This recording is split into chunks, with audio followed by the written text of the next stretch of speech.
ಇವತ್ತು ನಮ್ಮ ಸೈನ್ಯ ಅಥವಾ ನಮ್ಮ ಏರ್ ಫೋರ್ಸ್ ಆಗಲಿ ಕೇಂದ್ರ ಸರ್ಕಾರ ಯಾವುದೇ ನಿರ್ಧಾರ ತೆಗೆದುಕೋತಾರೆ ದೇಶದ ಹಿತದೃಷ್ಟಿಯಿಂದ ಮತ್ತು ಈ ಭಯೋತ್ಪಾದಕರ ವಿರೋಧವಾಗಿ ವಿಶೇಷವಾಗಿ ನಮ್ಮ ಪಹಲ್ಗಾಮ್ನಲ್ಲಿ ಏನು ನಿರಪರಾಧಿ ಜನ ಮುಗ್ಧ ಜನ ಅವ್ರ ಮೇಲೆ ಏನೋ ಒಂದು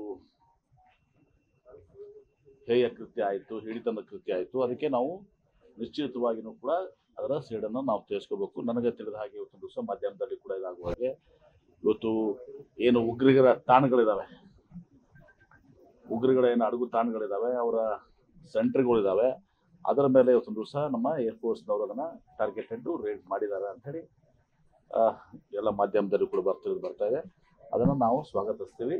ಇವತ್ತು ಇವ್ರನ್ನ ನಾವು ಈ ಉಗ್ರರನ್ನ ನಾವು ಬಗ್ಗಿ ಬಿಡಬೇಕು ಮತ್ತು ಈ ನಿರಪರಾಧಿಗ ಜನ ಏನಿದ್ದಾರೆ ಮುಗ್ಧ ಜನರ ಏನು ಇವರು ಹತ್ಯೆ ಮಾಡಿದ್ರು ಅದಕ್ಕೆ ನಾವು ಸೇಡನ್ನು ತೀರಿಸ್ಕೊಳ್ಬೇಕು.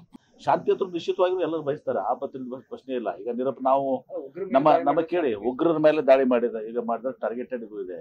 ಯಾರು ನಾವೇನು ಜನರ ಮೇಲೆ ಒಂದು ದಿವಸ ಅದು ಆಗಿಲ್ಲ, ಅದು ಏನು ಹೇಳಿದಾರೆ, ಏನೋ ಆಫಿಷಿಯಲ್ ಆಗಿಲ್ಲ ಅಂತ ಹೇಳಿದ್ರು ಕೂಡ ನಾನು ನೋಡ್ತಾ ಇದ್ದೆ ಟಿವಿಯಲ್ಲಿ ದಿವಸ. ನಮ್ಮ ಭಾರತ ದೇಶ ನಾವು ಶಾಂತಿನ ಬಯಸ್ತೀವಿ. ಆದರೆ ಇವು ಉಗ್ರರ ಏನೋ ಅಟ್ಟಹಾಸ ಏನಿದೆ ಅದು ಪಾಪ ಮುಗ್ಧ ಜನರನ್ನ ಪ್ರವಾಸಿಗರನ್ನ ಇವತ್ತು ದಿವಸ ಈ ರೀತಿ ಅವರು ಏನು ಹತ್ಯೆ ಮಾಡಿದ್ದಾರೆ, ಹೇಗೆ ಕೃತ್ಯ ಮಾಡಿ ಹಿಡಿತಂದ ಕೃತ್ಯ ಇದೆ. ಅದಕ್ಕೆ ನಾವು ಶಿಕ್ಷಿತವಾಗಿ ನಾವು ಸೇರ್ಪಡಿಸ್ಕೊಳ್ಬೇಕು. ಒಟ್ಟಾರೆ ಹೇಳ್ತೇನೆ, ಇವತ್ತು ಈ ವಿಚಾರದಲ್ಲಿ ಇಲ್ಲಿ ಪಕ್ಷ ಕಾಂಗ್ರೆಸ್ ಬಿಜೆಪಿ ಇರೋದಿಲ್ಲ.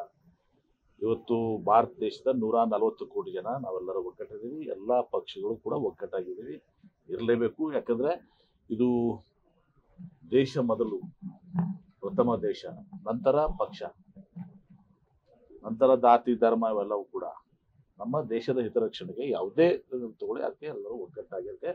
ಬೆಂಬಲವನ್ನು ವ್ಯಕ್ತಪಡಿಸೋದು ನಮ್ಮ ಕರ್ತವ್ಯ, ಅದನ್ನು ಮಾಡ್ತೇವೆ. ಆ ಪಾಕಿಸ್ತಾನದವರು ದರಿದ್ರ ದೇಶ, ಅದು ಅದನ್ನೇನು ಟೋಲ್ ಮಾಡ್ತಾರೆ